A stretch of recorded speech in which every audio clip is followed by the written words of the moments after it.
So I thank you so much for being here. You are the first special guest I've ever had on one of my webinars. My goal for you joining us is to share from the perspective of an elected official so a lot of advocacy groups do a lot of different things. Yeah. We want to cut through all of that and get through what is the most effective in terms of the way for people to organize at the local level that actually motivates the elected to do what you want them to do. And in your case, we don't necessarily always have that issue with you because you're always doing the right thing. We know that there's a number of electeds that don't always do the right thing. And our goal is, how do we build community power so that the pressure from the community compels the elected to take the courageous votes, to take the hard votes, even when they have big, corporate or other interests in their ear. What would you say from your perspective is the way that people can most powerfully influence your actions in Sacramento? Well, it depends on the individual. I think that, and when I say the individual, I mean the elected official, right? I think that we'd like to believe that every elected official is looking at things in the same way and looking at things simply in terms of what the best policy is. But the reality is that that's not what politics is always about. You do have folks that are going to be looking at it from different angles, including, what impact it has politically and what have you. And I'm someone that actually came from the grassroots, meaning, I was working as a public defender for 11 years before I ever became a council member. And I started a neighborhood association where I lived. Part of the reason why is that we had a lot of issues in the neighborhood. And I felt with the neighborhood association, you can amplify your voice. It's not just one resident or a handful of random residents, calling their council member, but you actually have an amplified voice. And I also worked a lot in terms of activism at the local level far before I was an elected official. And so looking at the different, experience I have now, being an elected official for almost 13 years, and then the decade or more before that, being active at the grassroots level, I think that there's a wide range of lessons I've learned. But I think that the first thing is relationships, right? I think that when you know someone, and I don't mean relationships, not necessarily, sometimes we think of politics, relationships, that, okay, someone that wrote a big check and what have you. Relationships is simply just knowing someone. I think that showing up is the number one thing you can do. A lot of council members, a lot of electeds have coffee, kind of open houses at their offices, or coffee, coffee with the council member, whatever it might be. Show up to those things. I think when you show up and build relationships genuinely, and it's actually interesting to get to know who your representatives are, what makes them tick, what their motivation is, who supports them. Because when someone's running for office, you have different stakeholders, different interest groups. Well, who was behind them when they ran? Because that tells, again, like you judge someone oftentimes by who their friends are, who their circle of friends are. That it helps you understand what makes them tick. But when you get to know someone and your first interaction isn't that you want something from them or you're advocating for something, that's critically important, because they'll know that you actually have a genuine interest in civics, a general interest in what they're doing. Now, obviously, and I know some of the folks that are on the call here do have a very specific agenda, specific policy issues, specific organization they advocate for. But even then, when I'm in Sacramento, it's great to get to know folks, out and about. I've had coffee with folks, not with any agenda on their mind or mine. And so getting to know folks, so that when there is an issue that you need to contact them for or lobby for, you're not a stranger. Like, it's a familiar face. It doesn't always mean they're going to do what you want or agree with you, but I think that it absolutely creates the opportunity to have the space to have a real conversation on the issues that matter to you. Right. I love that. And in fact, that's going to be part of the presentation as we move forward, is doing the community coffees and the local events that the electeds have. Those are so important, and nobody ever takes advantage of that. I totally agree with you. You want the elected to know your face in addition to your name. And especially at the local level, if you are going to be out and about and active and engaged, then shoot, go walk up and shake hands. Hi, this is who I am. This is what I care about. And pleasure to meet you. Do you have a dog? I have a dog, whatever, right? Like it doesn't have to feel gross or fake. It could just be, this is what I care about. Yeah, I love that. Absolutely right. And the other thing I'll add to that, especially if you're going to our events, whether it's a town hall or a community event, a senior scam stopper. We have a whole wide range of events that we do. Make sure that you meet our staff. In the district office, the district director and field representatives in Sacramento, get a chance to know our staff. Our staff, when I'm in Sacramento, our Capitol staff, they have different issue areas that they are responsible for, right? They focus on the policy issues, and not just those that I'm on the committees for, but we see a wide range of issues. So we get bills that come forward, and they help to staff me and brief me on those bills. In the fall, when we're not in session, feel free to reach out to them and say, hey, you know what? I focus on environmental issues. I understand you're the environmental lead for Assemblymember Kalra's office. I'd love to get coffee and just introduce myself. Love it. Don't do that. And they should. They think that it's only important to know us. When in reality, our staff does so much of the work and we listen to our staff. You could say they might be more important, actually. Yeah. Oftentimes, yeah. I love it. So let me, voice, Yeah. So let me ask you, here's my behind the scenes question for you. Are emails effective? Is it really just phone calls? What would you say is like the best bang for your buck? Our staff kind of monitors all of it. I think that phone calls are helpful because it's a very personal, you literally take your time to call. Emails, if emails, personalize the email as much as you can. Because we do get slews of emails, and now you'll get a certain network or a certain group will say, okay, email your representative. And so we'll get 100 emails that look exactly the same, right? And does that matter? Yes, that matters. That helps. But it's much more impactful if you just send a personalized email or if you call. I think that, and also it matters what district you live in, whether you're on the city council, whether you're calling a council member, whether you're calling your state representative. We want to know if you're a constituent, and that's why we ask, where do you live? Because we actually document it. That's right. We have a whole system, a program where we document when we get input from constituents. If we get a constituent calling us for a tax issue they have or EDD, that gets documented in our system until we resolve the issue. But it's the same when it comes to people advocating for certain bills. We document, okay, we got 50 people calling against this one particular bill, but you know what? Only 2 live in our district. And so it's really important that you call the representative of the district you live in. And that's why it's important to create a network, right? Yeah. Create a network statewide and say, okay, well, I don't live in Kalra's district, but in our network, we have 6 people that do. Let's inform them on this bill coming up. And if they so wish, they can call their representative. That's a great, okay. So you went into my next question, because I get this a lot. If you're not in the district, is it even worth calling or connecting? It's still worth it, but you want to always start, again, all politics is local. You want to start with your own representative first. It still matters, but we're gonna pay closer attention if we're getting 30, 40 calls from our district. Okay, well, there's something that clearly our constituents are really tuned in on and have an opinion on, as opposed to sometimes we'll get calls from out of state, from folks that don't like the bill that we're doing. Is okay, well, that's great, but I don't care. Right. Go back to Texas. Sorry, joking. Okay, so if folks have questions, I'd love to just raise your hand on the thing. I'm trying my best to keep an eye on the control board while we're talking here. So the other thing I wanted to ask you, Assemblymember, is people tend to not pay attention to city council, supervisor. They, for some reason in our society, we think federal, president, who's in Congress, that's all that matters, when we don't even realize that actually more impact and more control over your life is done at the most local levels possible. And that if we are trying to impact that, that's where we need to start. Well, and that's part of our poor civics education in this country. I remember in high school and all that, you learn about Congress, Supreme Court, but you don't learn about your city council or your school board members and water district, all these things. They have so much influence over your daily life, right? In many cases, much more than federal representatives. And so, yeah, absolutely. Look, I was a neighborhood kind of activist and on a bunch of nonprofit boards. Then I was on a planning commission, a human rights commission, then planning commission, then I ran for city council, and now I'm in the state assembly.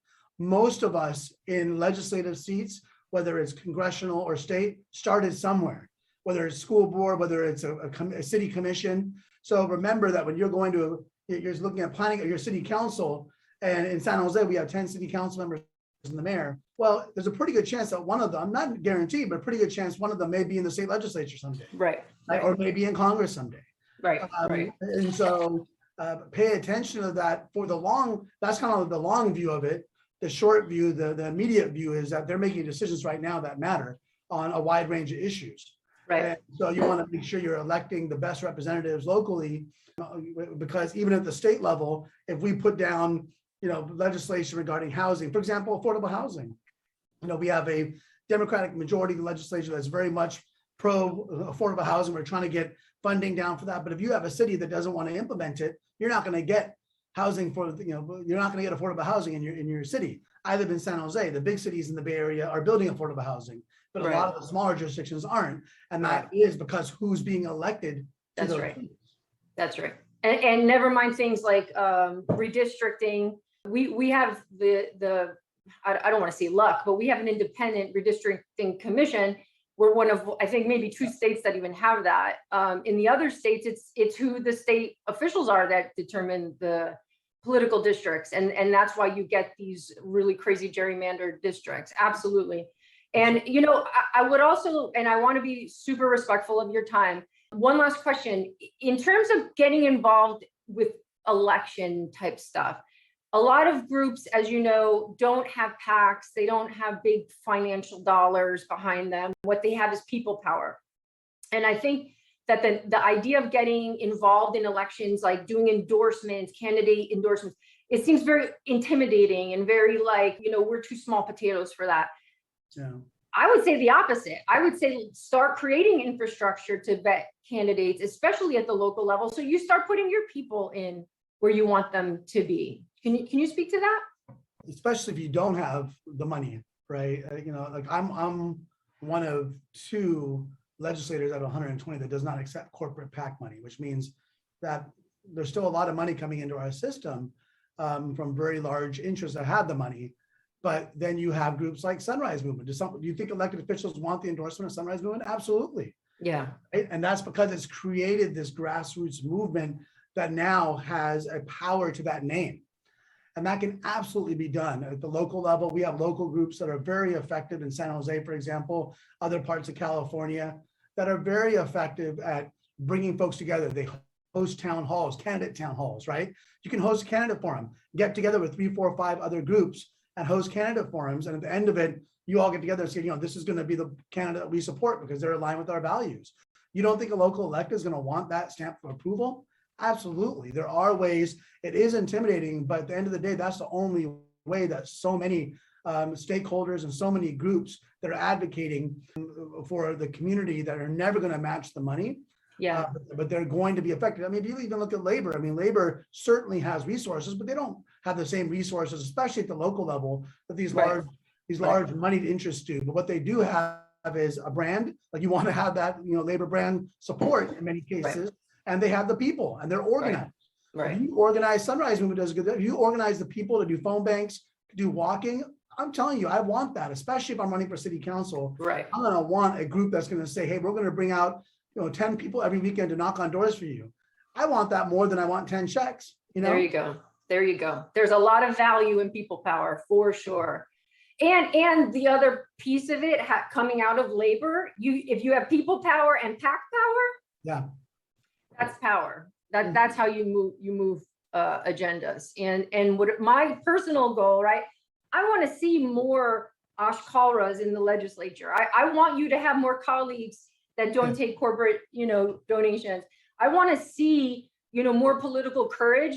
California, the great blue progressive state, we can't even get basic, anti-fracking, climate change, things that like even other states have. And why is that? Like, we need more people who are willing to have courage and take the hard votes, regardless of what might happen after the fact. And so part of me doing this is to try to, let's stimulate local ground level activist activity to start electing people like us who can serve and hold true to their values.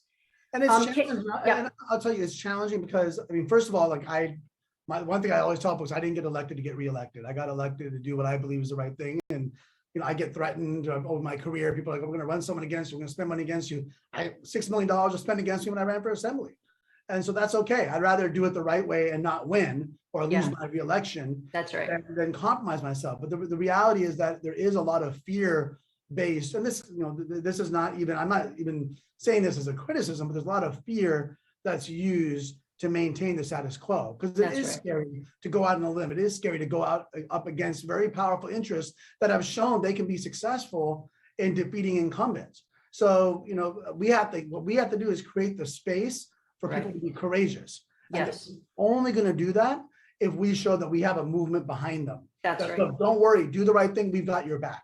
That's right. That's right. 100%. We have to create space. I love what you just said. Create space for people to be courageous, because that's what we need right now is courage.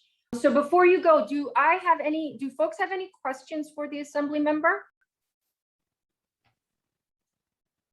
Go ahead, Dan.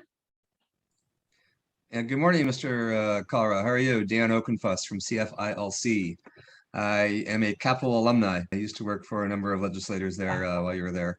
And thanks for coming. I have a question. This is my first foray into the so-called third house. I left the Assembly a couple years ago, and now I'm with the California Foundation for Independent Living Centers doing their policy. But in your mind, what constitutes a successful grassroots visit by stakeholders coming to your office? What are the ones that you really remember, and what are some key takeaways that attendees can get from how to be better at their lobbying?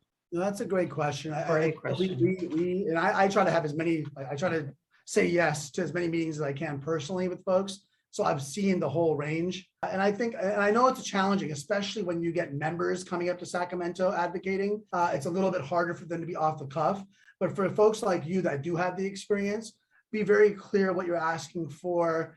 Get a sense of how, early on, get a sense of how well the member or the staff member is aware of the issue or the bill that you're talking about. Because in some cases, I'll know a bill inside. I've even had people lobby me on my own bills. Have a sense of how much you need to lobby this particular member or their staff, as opposed to spending the first 10 minutes of the meeting telling them something they already know. Now, in some cases, you may need to do that. And that's why it's kind of hard to gauge. And that's why folks like you, especially if you're having members from around the state there, may have to kind of guide it a little bit in terms of how you do the lobbying. But I think you never know how much time you have with us. As you know, sometimes we get called to a committee hearing. Sometimes we get, a call comes where we from the governor's office, whatever. And so try to get to your ask as soon as possible, and then open it up to a conversation, back and forth with the member. I think that allows for a more effective meeting where, we get the chance to also share our thoughts on an issue. And if we don't agree, we can share why. Because sometimes, the ask is done at the very end, and I'm like, it may be a bill that I'm not supportive of or have questions or concerns about, but we only have 2 minutes left to talk about those concerns. So I would say get to the ask sooner in the meeting than the further on. And if you have a number of bills to talk about, try to get that to the staff member ahead of time. So the member or the staff member, if the member can't make the meeting, is well aware of what's being asked. Because sometimes I'll say early in the meeting, thank you so much for sending me. Just, I'm supportive of all your bills. How can I be helpful? And then the meeting is spent on how I can be helpful on your bills rather than going over each bill. Now, again, it depends on the member. Maybe the member is not aware of the bills and it's going to be really helpful to go over that. But I think having that kind of doing that work ahead of time and knowing ahead of time where each member or their staff is really helps have a more productive meeting. That's super. Love that.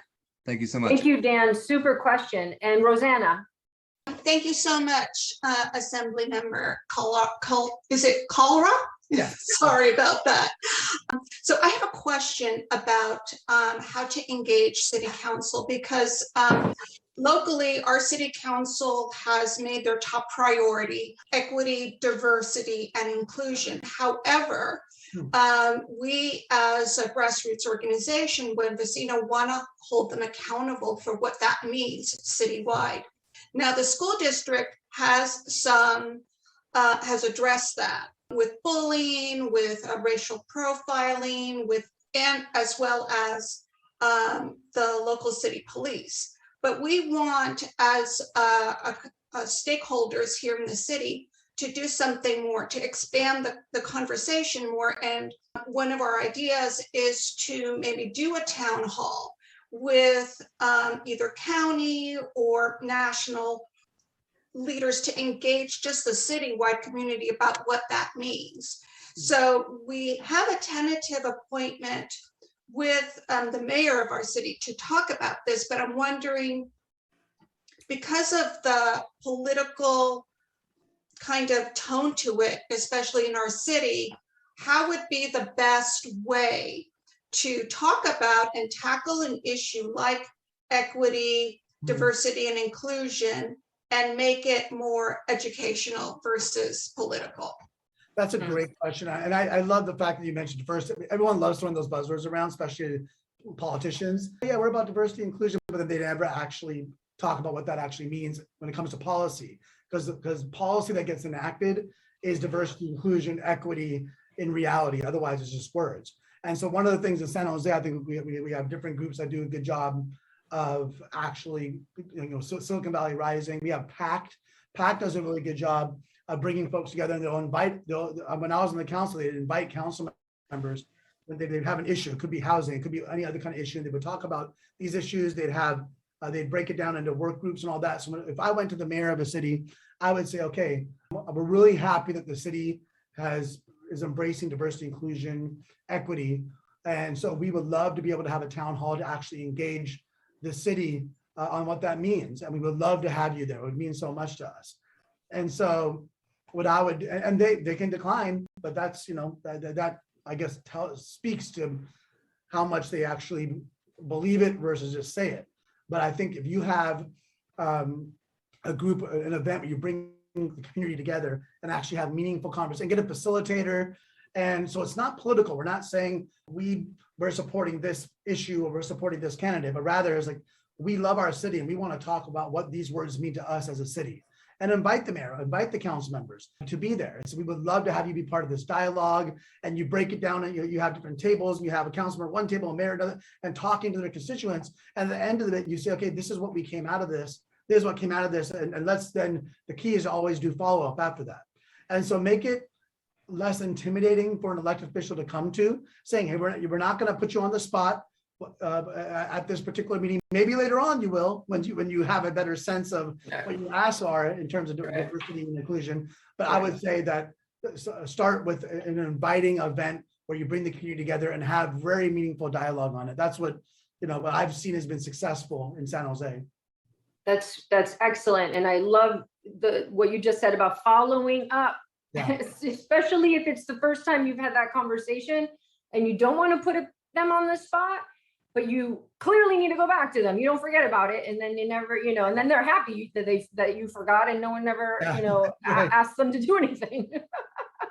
So I want to be respectful of your time, Assembly Member. I am absolutely so grateful that you're here and your, bird's eye view of what this actually looks like in real life is super, super helpful. So thank you so much, and safe day in LA and safe travels back to the district. Thank you so much. It's great to see you really helping to educate folks, for everybody. Christina, man, you've done a great job over the years of being a very fierce advocate, but someone that always, is respectful and everyone enjoys working with. So I think that's a tough thing to balance. And I think but you have got to be fierce and be clear on your advocacy, but do it in a way that people don't mind seeing you again the next time you're advocating for something. That's right. That's right. Good point. You make enemies a lot quicker than making friends. Right.